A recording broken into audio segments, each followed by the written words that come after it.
qalbigu waxa uu leeyahay ereyo jacayl u gaar ah oo kordhiya dareemaha jacaylka.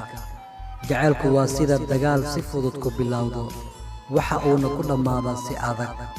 Jacaylku waa koob ay ka buuxaan hawo, qof walba oo wadna shaqaynayo leh oo doonaya inuu cabo. Waxa uuna ka dheereeyaa ilayska, waana aasaaska wax walba oo khayr ah. Jacaylku waa sida xidigaha oo kale, waxaana loo saadaaliyaa sida riyada nolosha oo kale, waxaana loo hagaajiyaa sida geed ubax la beerayo oo kale. Xiisuhu waxa ay kordhiyaan aragtiyada caashiqa, qalbiguna waxa uu u garaacmaa si dhaqsi leh. Waxa ii tahay ilays ii baxaya, waxaana sidoo kale ii tahay jacayl aan marnaba laabteyda ka go'i karin. Waxaan habeen iyo maalin igu soo kordhaya waa jacaylka aan kuu qabo adiga. Farxad iyo murugo waan ku faraxsanahay jacaylka aan kuu qabo adiga, waayo qalbigaad wehel u tahay.